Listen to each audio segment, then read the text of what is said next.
En el primer día en nuestros ministerios, el poder de distorsión de los medios me impresionó. La prensa mundial estaba llena de informes sobre cómo nuestro primer acto de política exterior había sido vetar las nuevas sanciones contra Rusia. No estoy cualificado para hablar sobre asuntos exteriores, pero no tengo más remedio que compartir esto con ustedes a nivel personal.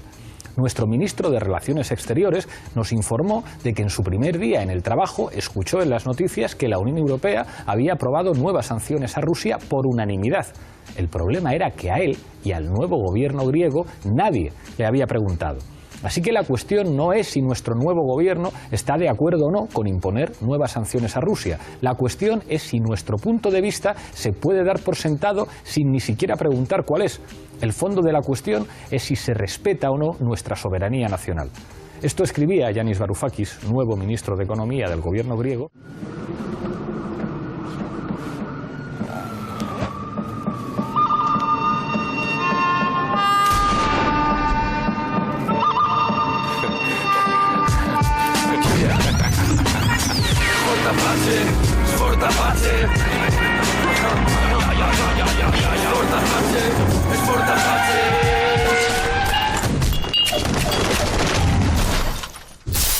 Esta noche en Fort Apache hablamos de sanciones y de su eficacia o ineficacia. Para eso contamos con 5 invitados.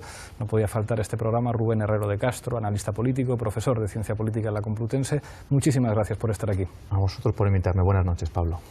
Se estrena en el programa Rubén Ruiz... no se estrena, repite en Fort Apache, has estado muchas veces aquí.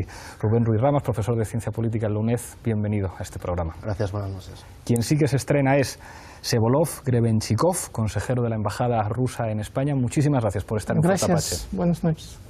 Se estrena también Pilar Requena, periodista, bienvenida al programa. Buenas noches. Gracias. Y cierra la mesa José María Viñals, abogado. Muchísimas gracias por estar aquí. Gracias, y Pablo, y a todo el equipo. Enseguida empezamos con el debate, pero antes, como siempre, en Fort Apache, en el punto de mira. Los ministros de Exteriores de la Unión han acordado en Bruselas una prórroga de las medidas contra Moscú por la escalada de violencia en Ucrania. Sin embargo, la resistencia de Atenas y de otras delegaciones que prefirieron un perfil más bajo hacen difícil pensar en una ronda adicional de sanciones. Rusia se expone así a una nueva oleada de sanciones financieras que golpean una economía ya maltrecha debido a una profunda recesión consecuencia de las duras sanciones y del desplome de los precios del petróleo. Esta noche en Fort Apache hablamos de la política de sanciones de Europa y Estados Unidos.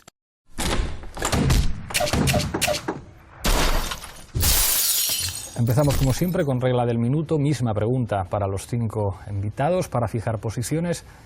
¿Están siendo las sanciones efectivas en relación a los objetivos que tenían? Empiezo contigo, Rubén, tu minuto. Bueno, pues yo sí creo que las sanciones están siendo efectivas respecto a Rusia, porque hay una situación que hay que corregir, que es la injerencia rusa en territorio ucraniano, y los Estados Unidos de América y la Unión Europea tienen todo el derecho del mundo a imponer esas sanciones y a proteger a uno de sus aliados como es Ucrania.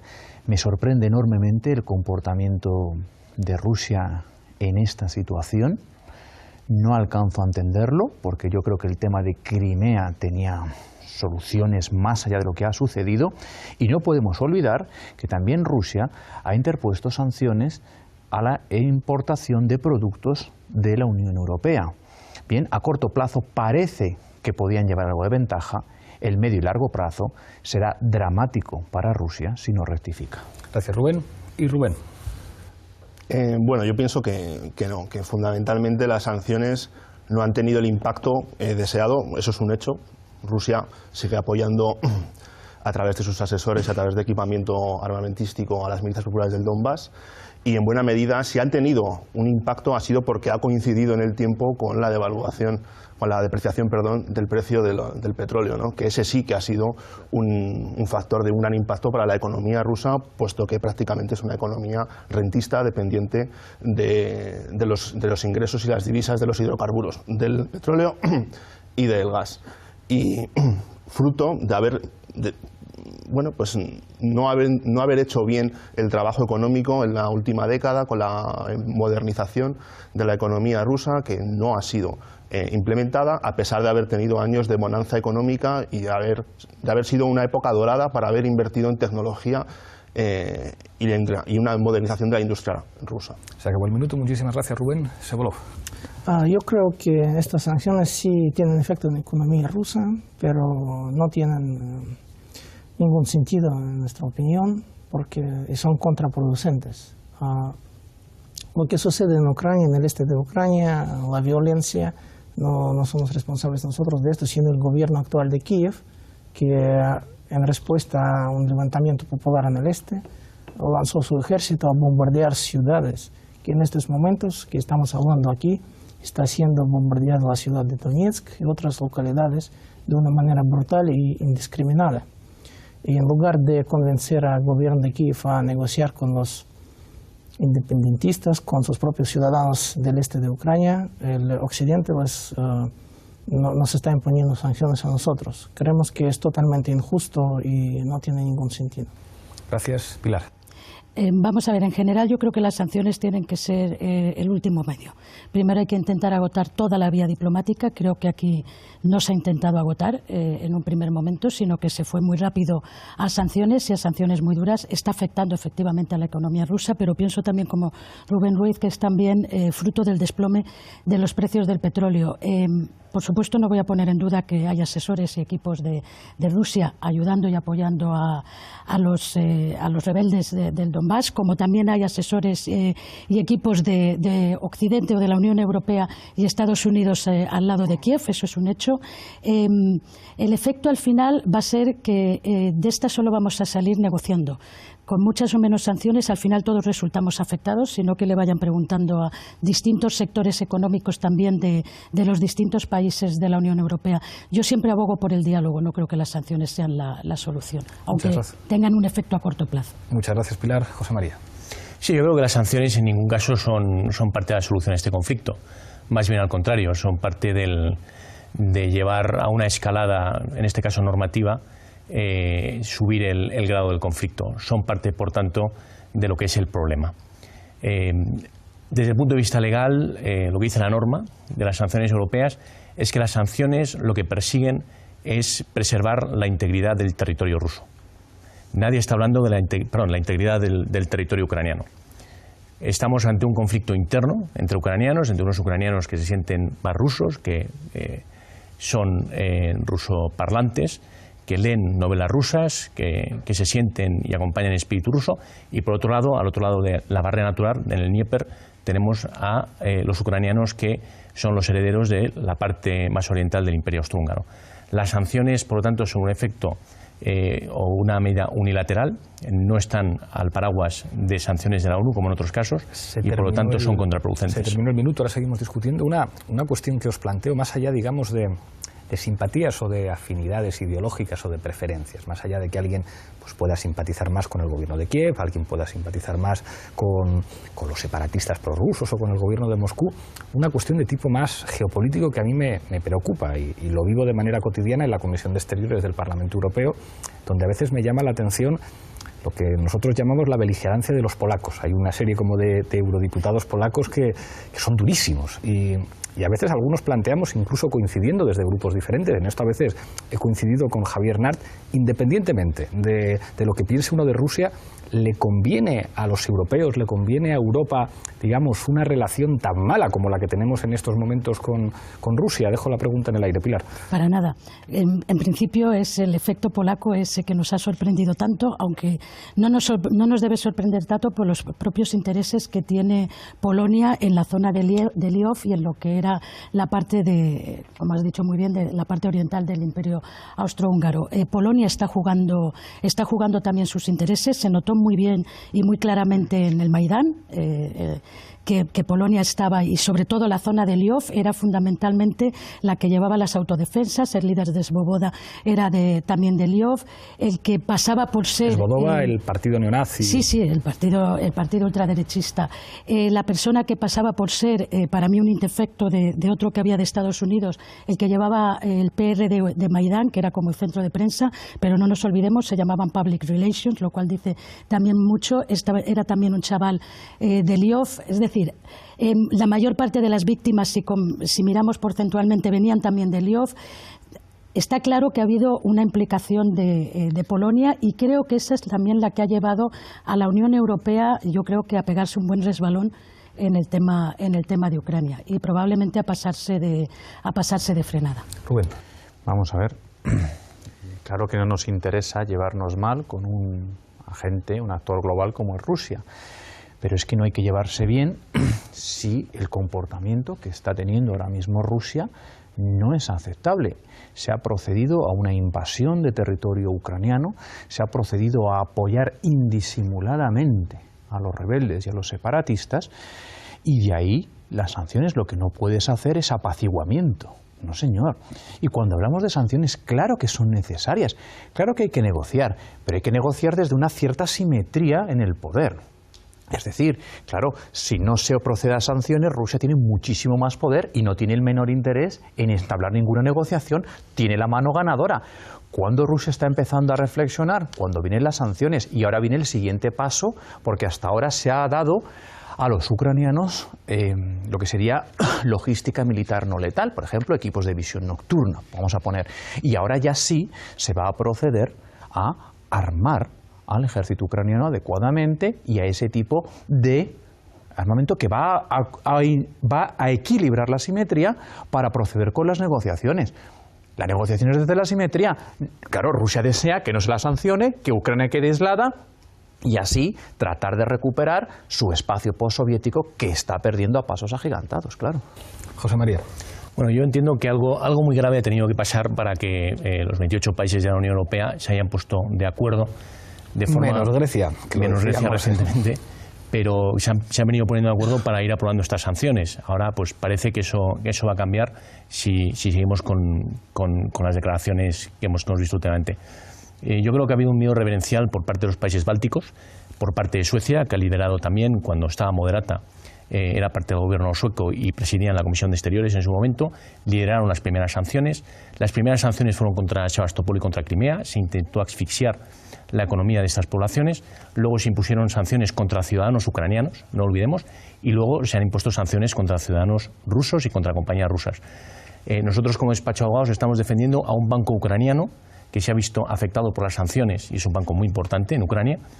Se ha desestabilizado el sistema financiero ucraniano al incluir este banco indirectamente en las sanciones, y entonces tenemos que ir al Tribunal Europeo de Luxemburgo para intentar sacar a este banco para que no desestabilice el propio sistema ucraniano financiero que se intenta proteger. Por lo tanto, yo no sé si las sanciones, parece que la historia da la razón a los que piensan que las sanciones no son la herramienta adecuada. Lo hemos visto en Cuba, hemos visto las declaraciones del presidente Obama el 17 de diciembre, hemos visto las sanciones en Irán, hemos visto que las sanciones han llevado a Rusia a abrirse a nuevos socios estratégicos, que las sanciones han llevado a una nueva geoestrategia, que las sanciones han llevado también a que la Unión Europea empiece a resquebrajarse. Hemos visto que las sanciones solo afectan a las clases medias y a las clases obreras, porque unen a los pueblos, y esto es también un dato histórico que lo vemos desde las guerras napoleónicas. Por lo tanto, yo creo que podían haberse tomado otras medidas, se podía haber hablado más, se podía haber hecho un esfuerzo adicional por entender qué es Crimea, haber leído un poco más a Tolstoy y ver que Tolstoy ya luchó a mediados del siglo XIX por esa patria rusa en Crimea contra ejércitos como el británico o como el francés en aquella época. Tenemos que ver también qué es lo que pasa en la zona oriental de Ucrania. Hay una guerra civil en Ucrania. ¿Por qué la Unión Europea se salta las sanciones es decir, no sigue en ninguna sanción de las Naciones Unidas como hizo en otros casos? ¿Por qué se han tomado medidas unilaterales? ¿Y por qué se han tomado medidas que tienen efectos extraterritoriales? Y desde el punto de vista legal, esto es una vulneración de muchísimos principios europeos. Es más, si luego vamos al por qué se han sancionado a determinados individuos, veremos que a algunos de ellos se les ha sancionado por hacer uso de su libertad de expresión. y a algunos políticos se les ha también puesto en sanciones por hacer uso de su libertad de expresión. Es decir, bueno, en el caso imagínense, de Ucrania han ilegalizado al Partido Comunista. Por ejemplo, ilegalizado. Bueno, y luego, pues bueno, el Euromaidán, etcétera, allá podemos entrar en que la Unión Europea apoyó a movimientos no democráticos, etcétera.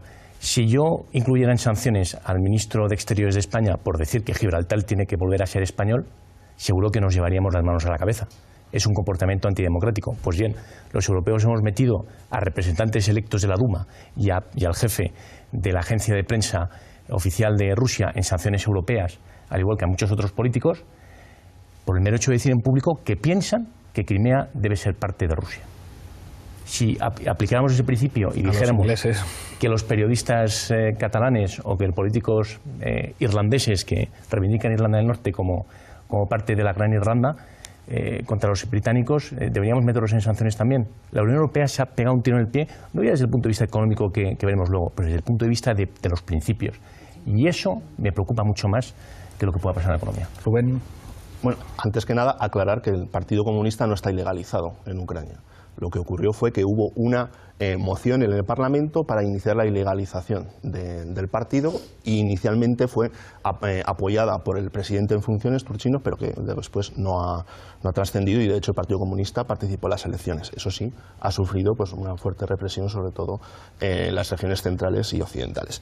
Dicho esto, yo creo que, volviendo un poco a la pregunta que hacías inicialmente, la cuestión de la geopolítica y la relación que tiene que tener la Unión Europea con Rusia, hay un problema en el origen, no ya tanto de las sanciones de después, porque obviamente una vez que la Unión Europea ha apoyado el cambio de gobierno en Kiev y hay esa respuesta por parte de Rusia, pues que es ciertamente contundente y agresiva, en buena lógica la Unión Europea tiene que dar algún tipo de respuesta, ¿no? El problema es que inicialmente esos países que conformaban la frontera occidental de la Unión Soviética y que están metidos en lo que es el partenariado oriental, ¿no? Pues Ucrania, Bielorrusia, Moldavia y los países del Cáucaso, en mi opinión tenía que haber habido una estrategia por parte de la Unión Europea inclusiva con Rusia para dar lugar a una estabilidad de esa zona y unas relaciones pues coherentes y siempre teniendo en cuenta que cualquier cosa que se iba a negociar con estos países iba a tener un impacto en las propias relaciones con la Federación Rusa, que para nosotros son mucho más importantes que cualquier tipo de relación no solamente a nivel individual con cada uno de esos países, sino con el conjunto de ellos, ¿no? Entonces, esta situación no se dio, y no se dio, por ejemplo, porque al realizar la negociación del acuerdo de asociación con Ucrania, entre la Unión Europea y Ucrania, que recordemos que fue el punto de inflexión de esta crisis, bueno, pues se dijo Rusia y Yanukovych también que se tenía que hacer un acuerdo negociado entre las tres partes, una asociación comercial negociada entre las tres partes para que el impacto en Rusia no fuera muy dañino de esa firma del acuerdo, y la Unión Europea dijo que no. Y además dijo que no, y realmente el acuerdo pues era bastante lacerante para los intereses de la economía ucraniana, y en buena lógica pues Yanukovych no lo firmó, y a partir de ahí ya pues todos sabemos lo que ha ocurrido, ¿no? Vsevolov. Creemos que también quisiera mencionar, si hablamos de esas sanciones, que la parte más dura de esas sanciones fueron impuestas prácticamente un par de días después de que nosotros logramos la firma de los acuerdos de Minsk, que terminaron con la ofensiva ucraniana que se estaba desarrollando desde verano. Nosotros teníamos que ejercer nuestra influencia, teníamos que hablar con Kiev, teníamos que hablar con los rebeldes y forzarlos prácticamente a hacer esta tregua. Teníamos que empeñarnos a hacer esto. Y como un agradecimiento, entre comillas, de la Unión Europea, este alto al fuego que se celebró, fue otra ronda de sanciones. Entonces, en este caso no vemos mucho sentido. Si lo que quería la Unión Europea en este caso fue la paz o alto del fuego como inicio de la ruta política hacia la paz, entonces el efecto, lo que hicieron era totalmente contrario. Después, consideramos que estas sanciones contradicen abiertamente a los intereses de la Unión Europea y a nuestros socios de la Unión Europea. Tenemos un gran volumen de comercio entre Rusia y la Unión Europea, entre la Unión Económica Euroasiática que existe a partir de este año y la Unión Europea, asciende, si no me equivoco, a de 1.000 millones de euros al día en intercambio comercial. Entonces esas sanciones, restricciones al comercio, a otras cosas, a inversiones, no conviene para nada los intereses de la Unión Europea. Pensamos, está claramente ya probado que la Unión Europea se dejó llevar por la influencia de otro socio que está al otro lado del Océano Atlántico, que prácticamente logró imponer su voluntad a los europeos. Esto no se escondió en los medios, el mismo líder norteamericano estaba hablando por teléfono con diferentes líderes europeos y por fin, con satisfacción, celebró la introducción de estas sanciones, que están haciendo tanto daño a Rusia como prácticamente un daño igual a la Unión Europea, incluyendo a España. Hay un elemento muy interesante, ahora le doy la palabra a Pilar y después a Rubén, y es pues bueno, lo que nadie cuestiona, que es la vuelta de Rusia al escenario geopolítico internacional después de, bueno, del paréntesis enorme tras la desaparición de la Unión Soviética, y da la impresión de que empieza a haber fisuras entre los países europeos. Ya de hecho Alemania y Francia han tratado de proponer que se separen lo que son las sanciones políticas, más o menos retóricas, de las sanciones económicas, porque tienen buenas razones para llevarse bien con Rusia. Grecia hizo un movimiento geopolítico que a nadie le pasó desapercibido, y es que la tradicional visita del primer ministro griego, que era en primer lugar al embajador norteamericano, fue una primera visita al embajador ruso. Luego visitaron también al norteamericano, pero el primero fue el ruso. Y parece que ya no hay unanimidad, incluso entre diferentes sectores políticos europeos, que esto yo también lo veo en el Parlamento. Hay algunos euroescépticos británicos que se oponen completamente a la política europea con respecto a Rusia. Hay cada vez más sectores políticos, incluso España, que dice nos están haciendo daño a nuestra agricultura, las relaciones comerciales con... Entonces, da la impresión, y dejo esta cuestión encima de la mesa, que lo que puede tener sentido para los Estados Unidos quizá no sea lo que tenga más sentido para los europeos. Pilar. Es que yo creo que, primero, una de las cosas que creo que no debemos olvidarnos es lo primero en lo que creo yo falló la Unión Europea, que es en la firma de un acuerdo el día 21 de febrero con los 3 líderes de la oposición democráticamente elegidos del Parlamento ucraniano, con el presidente ucraniano, con presencia de un ministro también ruso, y que al día siguiente se le asalta a la torera el Maidán, que rodea al Parlamento, armado con bates de béisbol y a lo mejor algo más, y que a partir de ahí empieza todo. No nos olvidemos de que la Unión Europea permitió que se saltasen a la torera un acuerdo firmado por 3 ministros de Asuntos Exteriores de la Unión Europea, Polonia, Alemania y Francia. Yo creo que a partir de ahí la Unión Europea, en fin, ha dejado mucho que desear o ha ido reaccionando en virtud de qué hago ahora después de haber incumplido un acuerdo que yo he firmado y probablemente presionado por alguien más allá, al otro lado del Atlántico. Respecto a lo que decías de las sensibilidades entre los distintos países europeos, yo creo que Ucrania ha terminado de poner sobre la mesa distintas sensibilidades entre el centro y el este de Europa y, digamos, el oeste de Europa. Y no quiero volver para nada a Rumsfeld, pero creo que sí que hay percepciones de seguridad distintas, entre otras cosas porque son 40 años también de separación, y son unos miedos hacia Rusia que vienen de la historia y que creo que se debe debatir dentro de la Unión Europea. Creo que ese es el gran debate pendiente que tiene la Unión Europea, saber dónde están realmente sus intereses. A mí me preocupan mucho palabras y declaraciones que estoy escuchando en distintos foros sobre que Rusia no es Europa, que a nosotros no nos interesa Rusia, que no tenemos nada que ver con Rusia.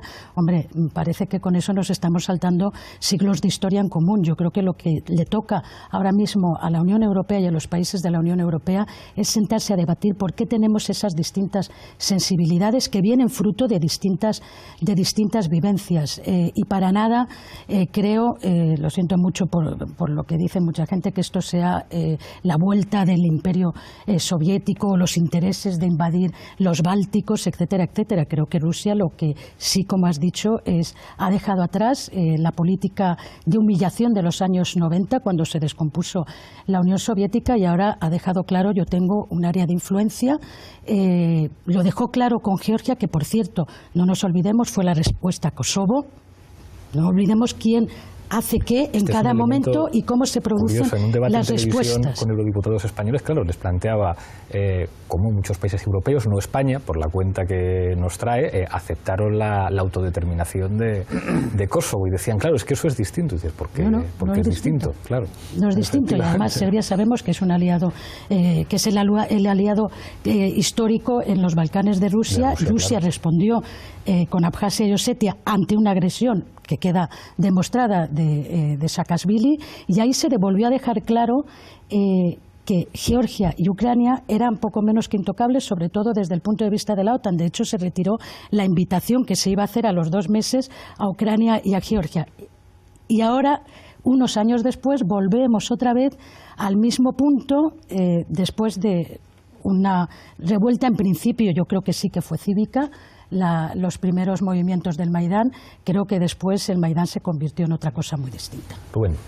Bueno, primero la primera reflexión, que es que evidentemente hoy, pues gracias a Dios, Rusia es algo mucho mejor de lo que era el infierno comunista de la Unión Soviética. Esto afortunadamente es algo mucho mejor. Esto es lo primero. Lo segundo es que ellos están tratando de recuperar una agenda global que es prácticamente imposible que puedan hacer. Un país como Rusia, que tiene un Producto Interior Bruto posiblemente cercano al de Italia, como mucho queda restringido a su espacio postsoviético y algunos aspectos regionales. La agenda global de Rusia es más una utopía, es más un sueño. Y aquí estamos tratando a Ucrania como si de pronto se hubiesen vuelto locos los ucranianos, nos hubiésemos vuelto locos en la Unión Europea y comenzásemos una campaña pues contra un país socio, con un país amigo que es Rusia. No, es que vamos por favor a la injerencia rusa en Crimea. Y hablamos todos de negociar. Es que no se podía haber hecho en ese mismo momento. Decir, tenemos bases aquí, perfecto, pues como los países que tenemos bases de otros países, tenemos acuerdos, negociamos, pero eso no significa que lleguen y separen una parte del país indisimuladamente apoyando militarmente a los rebeldes y a los separatistas, indisimuladamente creando inestabilidad en toda Ucrania.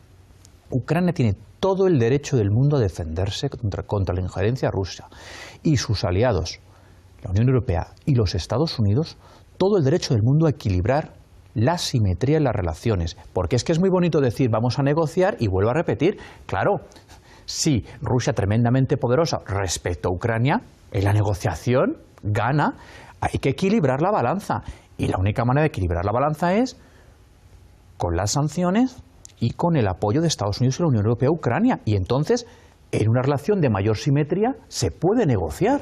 Enseguida seguimos discutiendo, me pedían varias palabras, pero antes, Zapin Apache. Владимир Владимирович Путин. Совсем недавно, совсем несколько лет назад, лично нам не говорили, но я знаю, что они говорили своим коллегам по блоку, допустим. Говорили, ладно, пускай там Россия ковыряется, нам уже даже не очень интересно. У них там ржавчина одна осталась. Y ha sentenciado que nadie nunca ha logrado ni logrará intimidar, contener o aislar a Rusia. Ни у кого не получится. Никогда не получалось. 8, 9, 10, 11. 4 года. В войска поставлено 39 межконтинентальных баллистических ракет. В строй введены 2 новые подводные лодки. У нас 12 пусковых установок ракетных комплексов «Искандер».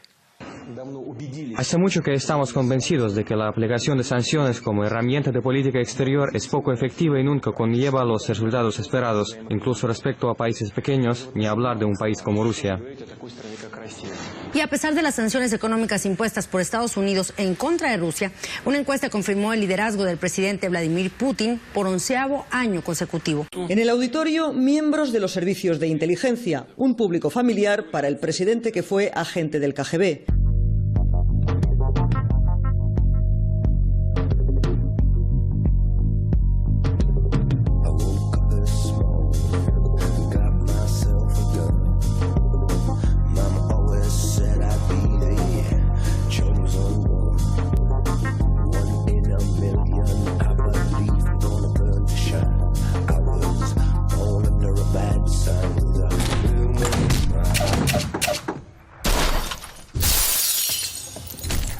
María y después Rubén. Sí, bueno, yo creo que ha habido una crisis de identidad en la Unión Europea, sinceramente. Es decir, la Unión Europea se formó después de las guerras mundiales para crear una atmósfera en la que los pueblos de Europa que habían tenido múltiples guerras y se habían desangrado, pues pudieran construir y pudieran tener una economía próspera y sostenible. Las sanciones frente a Rusia, una vez más, y voy a repetir, que no tienen su amparo en ninguna sanción de las Naciones Unidas, como sí las tienen otras sanciones.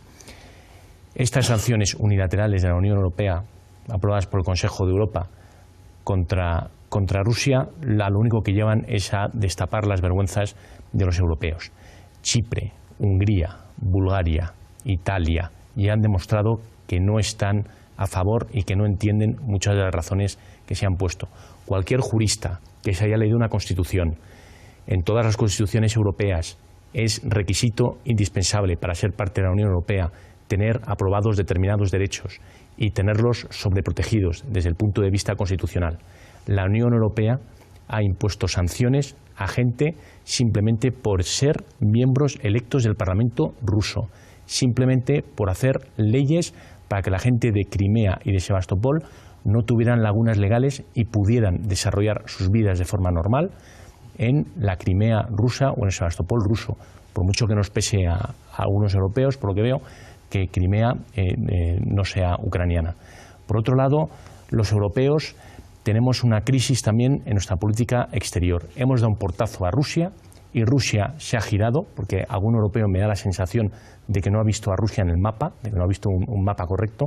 Es muy difícil imponer un embargo sobre el país más grande del mundo y sobre un país que tiene frontera con China, por ejemplo, con el que ya han suscrito acuerdos de abastecimiento de gas a raíz de las sanciones, con la India, donde van a ayudarles a desarrollar su sector nuclear, que van a tener empresas indias y hacer joint ventures para desarrollar el Ártico desde el punto de vista petrolífero, que ahora mismo se ha cambiado el proyecto de South Stream, que era un regalo de 20.000 millones de euros de los rusos a Europa, donde países como Bulgaria iban a tener 400 millones de euros al año solo por el paso del gas, con infraestructuras de 2.500 millones solo Bulgaria, que iban a alimentar a 80 millones de los europeos del este, del sureste de Europa, que están necesitados de gas, barato de gas, que no esté afectado por las crisis múltiples que tiene Ucrania, que es un país que está viviendo una guerra civil interna.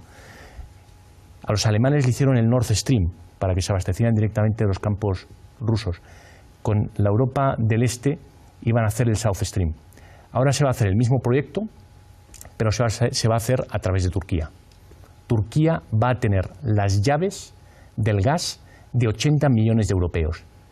¿Pensaron esto los burócratas de Bruselas? ¿Pensó esto el Consejo de la Unión Europea cuando impuso estas sanciones, que de conformidad al derecho europeo muchas de ellas son ilegales?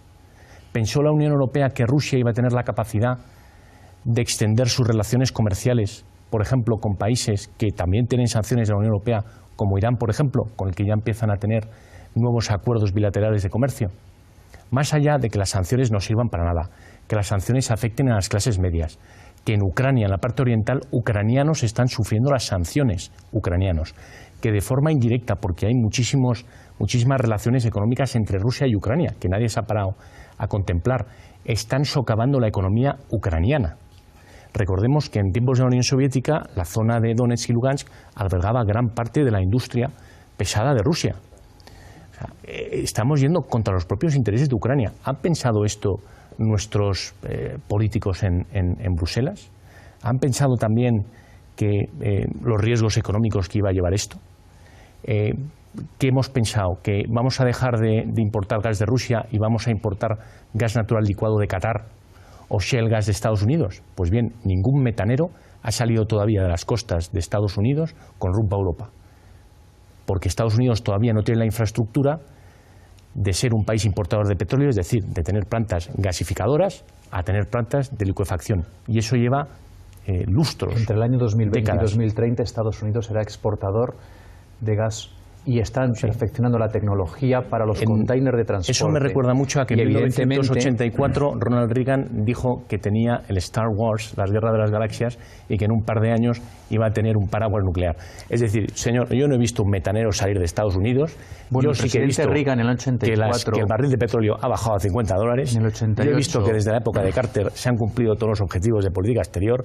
Yo he visto que los europeos nos han arrinconado en la escena internacional por haber dado un portazo a Rusia. Yo he visto que los europeos estamos viendo así todos sentados qué pasa con el barril de petróleo y celebrando que baja, y luego estaremos tristes porque sube, pero nadie nos ha preguntado, nadie nos ha llamado, y de repente a nuestro mayor importador de gas con un 30%, porque hay un conflicto interno en Ucrania, que ya lo hubo en Georgia y no se pusieron sanciones, que ya lo hay en Moldavia, en la Transnistria, y a nadie le preocupa, y es esta falta de identidad de la Unión Europea lo que lleva a los europeos a cometer estos errores. Sí. Ahora voy a darle la palabra antes a Rubén, después Rubén Herrero, que le han tocado a Ronald Reagan, y yo por alusiones. Que eso es casus belli. Intervenciones más breves, Rubén. Sí, a mí realmente me ha sorprendido un poco que el programa se centrara en las sanciones, porque sobre todo desde lo que ha pasado en la última semana, en lo que es el conflicto, al margen de las consecuencias que tenga y el impacto que tenga las sanciones, tanto a nivel de la ciudadanía rusa en Ucrania o incluso por la reciprocidad de las sanciones rusas en Europa, en fin, ya han quedado desfasadas, han sido superadas por los acontecimientos y precisamente porque, sobre todo si hablamos de la Unión Europea, porque la Unión Europea está quedando, pues bueno, desdibujada en toda su función y su tarea de intentar que llevemos a un puerto que por lo menos se impida un nuevo salto cualitativo en el conflicto. En la última semana hemos visto que hay una movilización por parte de los dos ejércitos, que Estados Unidos ya ha aprobado y está dispuesto a enviar armamento en principio solamente para ser utilizado en defensa, pero para impedir que haya una nueva ofensiva que se entiende que ya está planificada por parte de las milicias populares del Donbass, ofensiva que por supuesto depende de cuál sea el compromiso y el apoyo que les llegue desde Rusia. Entonces aquí la cuestión es ¿qué quiere Rusia por un lado y qué está dispuesto a aceptar Kiev por el otro? Entonces, bueno, Hollande y Merkel se van a reunir con Poroshenko y Putin, pero las cuestiones es, ¿Kiev está dispuesto a renunciar a esa parte que está ocupada ya por las milicias populares del Donbass? ¿Rusia está dispuesta a que solamente sea esa parte la que finalmente esté reproducida en el nuevo Estado de facto, porque en principio nadie lo va a reconocer a nivel internacional? ¿O Rusia estaría interesada en llegar hasta Crimea y poder hacer un corredor terrestre, para lo cual tiene que atravesar no solamente Donetsk y Mariupol, que es una ciudad de 300.000 habitantes, sino otras dos regiones más como Zaporizhia y Gerson? O si se conformaría con el status quo actual, más un bloqueo de una posible entrada futura de la Unión Europea por parte de Ucrania y, sobre todo, de la OTAN. O sea, esos son los términos. Y cada vez más, pues en fin, la Unión Europea con esta situación de no pegar un puñetazo de la mesa y tomar la propia responsabilidad de los asuntos europeos, de la política exterior, que sea una política exterior autónoma y no subalterna a Estados Unidos, pero también con firmeza ya, asumiendo los errores que se han cometido ante Rusia, pues en fin, está siendo superada. Y a día de hoy realmente lo que vemos es un escenario en que los tres actores son Estados Unidos, Kiev y Rusia. Y los europeos, pues atendiendo a posible salto cualitativo de ver como una guerra que es entre ucranianos civil, pero que se juega con las reglas de Moscú, en lo que sería una guerra híbrida, una guerra no lineal, salte a una guerra abierta absoluta. Y esto yo creo que la Unión Europea tendría que tratar de impedirlo y tratar de hacer las negociaciones políticas que sean necesarias, las presiones tanto en Kiev y por supuesto también a Rusia que sean necesarias y sobre todo demostrar una sustantividad en la política exterior europea que defienda los propios intereses de la Unión Europea, del conjunto de la Unión Europea. Rubén. Bueno, hay una revolución energética en la cual Rusia evidentemente no está saliendo bien parado. Los Estados Unidos de América recientemente han autorizado por primera vez en muchísimos años exportaciones de petróleo. Los Estados Unidos de América entre 2020 y 2030 van a ser exportadores netos de gas y de petróleo. Han perfeccionado la tecnología de fractura hidráulica. Están perfeccionando los containers para proceder al transporte. Desde luego que son un socio bastante más fiable que de lo que están demostrando ser los rusos y son nuestros principales aliados en la Unión Europea. Por si esto fuese poco, en Reino Unido se acaban de descubrir ingentes reservas de recursos no convencionales. Y esto, evidentemente, está dejando en una posición energéticamente débil a los rusos. En este sentido, claro, están muy preocupados por esta revolución y sí se va a producir. Y retomando el tema que comentaba de Ronald Reagan, bien, pues sí, el mejor presidente de la historia de Estados Unidos y uno de los mayores hombres de Estado que jamás ha existido, que es Ronald Reagan, en 8 años recompuso la figura y el paso de Estados Unidos después de que un inepto absoluto como el presidente Carter estuviera a punto de perder la Guerra Fría contra la Unión Soviética. El presidente Ronald Reagan y Estados Unidos, como siempre, con su hegemonía tecnológica, desarrolló el proyecto de Iniciativa de Defensa Estratégica, que bastó para que un jugador racional en el marco de relaciones internacionales como la Unión Soviética le bastara para decir: he perdido esta partida. Y afortunadamente, en el día de Navidad de 1991, gracias a Ronald Reagan, los Estados Unidos de América y sus aliados, la Unión Soviética, el imperio del mal, como lo definió Ronald Reagan, se colapsó. En el día de Navidad desapareció además. Sevolov. Sí, no quiero hablar sobre cuestiones energéticas, quisiera sobre las siguientes cosas. Nosotros, Federación de Rusia, somos una parte de la familia de las naciones europeas. Pertenecemos claramente a la cultura y a la etnia europea. Estamos a favor, y nunca lo estamos desmintiendo, a crear un espacio común económico y humanitario desde Lisboa hacia Vladivostok. Quisiera subrayar que el gobierno de España nos está apoyando en esta causa. Hasta esta postura está incluida en la nueva estrategia de política exterior de España, recién aprobada, para establecer relaciones institucionales entre la Unión Europea y la Unión Euroasiática que acaba de formarse. Sobre si estamos aislados o no, puedo hacer un comentario. Hay 44 países negociando zonas de libre comercio con la Unión Euroasiática, empezando por Israel, Nueva Zelanda, Chile, México, hay muchísimos países, incluyendo la Unión Europea, ya ha mostrado su interés en concluir con nosotros una zona de libre comercio. Entonces no tenemos ninguna intención de separarnos de Europa ni pretender que no somos parte de la familia europea, aunque sí nuestro territorio trasciende el continente europeo y se expandió hace siglos al territorio asiático, que es Siberia. También quisiera mencionar siguientes cosas. Estados Unidos está desarrollando sus tecnologías nuevas de petróleo y de gas. Hay ciertas dudas ecológicas y también ahora con la bajada drástica del petróleo perdieron rentabilidad. Pero quién sabe qué pasará en el futuro con precios de petróleo. Nosotros estamos haciendo diversificación de rutas de suministro de gas y petróleo. Estamos haciendo este nuevo Turkish Stream. Lo estamos haciendo solamente porque la Comisión Europea prácticamente ha parado este proyecto de South Stream que llegaría directamente a Bulgaria. Entonces habrá otro país mediador entre nosotros, la Unión Europea, que será Turquía. También firmamos ya contratos de suministro de gas natural a China desde nuevos yacimientos que están en Siberia Oriental. Y también ya existe memorando de intenciones con suministrar el gas natural de yacimientos de Siberia Occidental hacia China a través del nuevo gasoducto Altai. Pero todos estos suministros empezarán a partir del 2020. Estamos cumpliendo nuestros contratos de transportación de gas a través de Ucrania, que vence en enero de 2019. Una vez vencido este contrato, ya dejaremos de suministrar gas a través de Ucrania y empezaremos a hacerlo a través de Turquía. Ya empezamos negociaciones con países europeos interesados en comprarlo. No existe ninguna intención en Rusia de confrontación con la Unión Europea, ni con Estados Unidos, ni con nadie. Nosotros solamente estamos protegiendo nuestros intereses legítimos, quisiéramos tener buena vecindad con todos los países.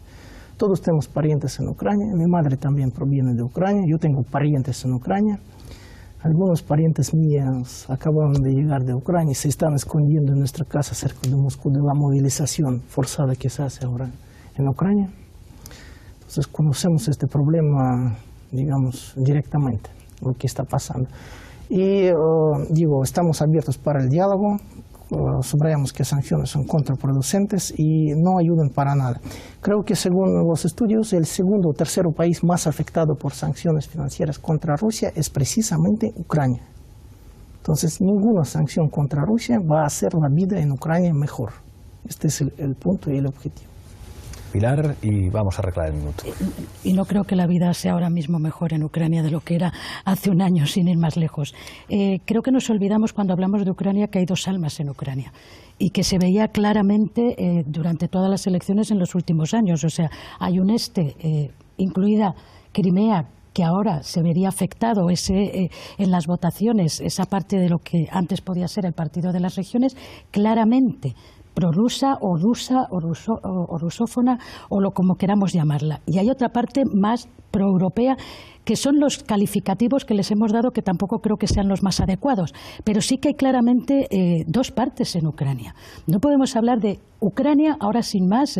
Es que cuando pasó lo que pasó en Kiev, va a hacer pronto un año, quedó claro que había una parte que se ignoraba completamente, que se la había dejado completamente de lado, y esa parte, yo recuerdo haber hablado con los pro-Yanukovych en el campamento de Kiev, ninguno hablaba de independencia. Es más, yo les forzaba a hablar de independencia y me decían, no, nosotros nos sentimos ucranianos. Lo que pasa es que estamos viendo que nos vamos a quedar sin ninguna influencia en Kiev, que nosotros somos los que tenemos las minas, los que tenemos la industria, que evidentemente a quien abastecía a la parte rusa y a la parte de países de la esfera de la antigua Unión Soviética. Ellos mismos se sentían ya que les iba a pasar lo que al final les ha pasado. Eso número uno. Respecto a la agenda global de Rusia, hombre, parece que nos olvidamos que Rusia es miembro del Consejo de Seguridad, parece que nos olvidamos que Rusia la hemos necesitado y la necesitamos en el tema de Irán, parece que nos hemos olvidado el papel que se le pidió o la abstención que se le pidió cuando el tema de Libia. Parece que nos hemos olvidado de Afganistán durante toda la intervención de todos estos años. Parece que nos olvidamos que también necesitamos a Rusia en último término para el conflicto de Siria. Parece que nos olvidamos de que Rusia sí que es un actor global. Muchas gracias, Pilar. Llegamos al final, volvemos a la regla del minuto, un minuto de conclusiones para cada uno. Empiezo contigo, Rubén. Bueno, pues me sorprende mucho cómo hemos llegado hasta aquí. Yo no entiendo, y desde luego el entramado detrás de esa decisión debe ser muy complejo, tremendamente complejo, porque un hombre de Estado inteligente como es el presidente Putin, me sorprende muchísimo que todo esto se haya organizado por Crimea, cuando yo creo que Crimea era un tema que se podía haber solventado. Es decir, tenemos un punto estratégico militar, es una base rusa en territorio ucraniano, vamos a negociar unas condiciones de cesión, unas condiciones de explotación, y creo que esto se podría haber solucionado muchísimo antes. Y me sorprende, porque considero al presidente Putin un hombre muy inteligente y capacitado para el cargo que ejerce. Dicho esto, a este punto llegados, la simetría de las relaciones es necesaria. Y esa simetría Ucrania por sí sola no puede conseguirla. Necesita a la Unión Europea y a los Estados Unidos de América. Gracias, Rubén. Yo voy a utilizar mi minuto para intentar resumir lo que ha pasado en el último año. Esto partió de un conflicto diplomático, de una firma de un acuerdo de asociación comercial que se iba a firmar con la Unión Europea, por parte de Ucrania con la Unión Europea, y que obviamente Rusia en los términos que no estaba de acuerdo. Hace unas presiones, hace unas ofertas económicas y el presidente de Ucrania decide no firmar ese acuerdo, es más, decide postergar la firma del acuerdo. A partir de ahí no se acepta por parte de la oposición parlamentaria, con apoyo de la Unión Europea y de Estados Unidos, se inician unas reivindicaciones que inicialmente, unas movilizaciones que son reivindicativas, es decir, que se reclama del Estado que cambie una decisión, pasa a ser revolucionaria, que se reclama que directamente se vaya del poder. Hay un nuevo salto cualitativo y un nuevo tipo de conflicto, un conflicto de política interna con presiones extranjeras, a un conflicto armado. Y ahí el salto cualitativo lo da Rusia. Y en eso la Unión Europea se ha quedado enrocada y hasta aquí estamos. Y ahora estamos prácticamente fuera del conflicto. Gracias, Rubén. Sevolov, minuto de conclusiones. Ahora también quisiera aprovechar este minuto para subrayar que el conflicto que vive ahora el este de Ucrania es un conflicto interno entre ucranianos. Es una parte del país que está en contra de otra parte. Existe alto riesgo de que este conflicto, en caso de una escalada militar, fácilmente puede expandirse hasta otras regiones de Ucrania.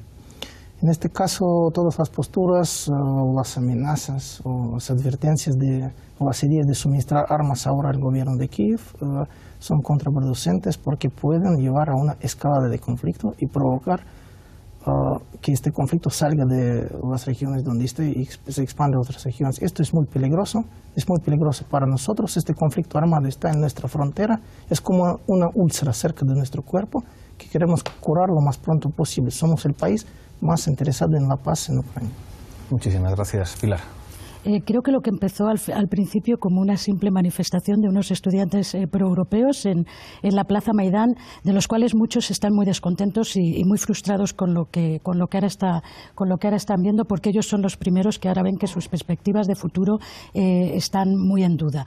Ha terminado siendo una escalada por parte de unos y de otros con fallos garrafales por todos los lados, pero el papelón de la Unión Europea ha sido un papelón que lleva a que, como esto siga así, no consigamos pararlo con unas negociaciones, termine siendo una guerra abierta, y los que más la vamos a sufrir, aparte de los ucranianos, los rusos, vamos a ser también los propios europeos.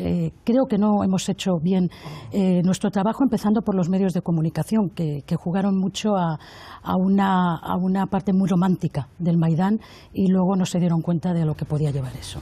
Gracias, Pilar. José María. Sí, vamos a ver, yo creo que las sanciones son parte del problema, no son parte de la solución. Las sanciones son perjudiciales para la propia Unión Europea porque nos hace cuestionar muchas cosas sobre quién somos y a dónde vamos. Las sanciones han llevado a cerrarnos la puerta con la economía más dinámica de la Unión de Europa, que es Rusia, que ha llevado a un juego geopolítico que hemos empezado pero que no sabemos cómo va a acabar.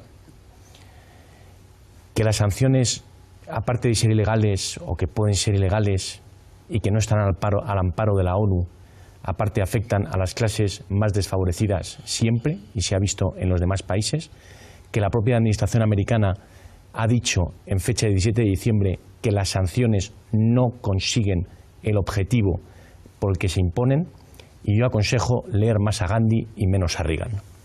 Muchísimas gracias a los cinco. Hemos vuelto a tener un gran debate, un debate de nivel en Fort Apache. Yo aconsejaría leer también a Sir Harold Mackinder, que decía que la región pivote es siempre fundamental para entender la suerte de Europa. Nos volveremos a ver dentro de una semana aquí, en Fort Apache.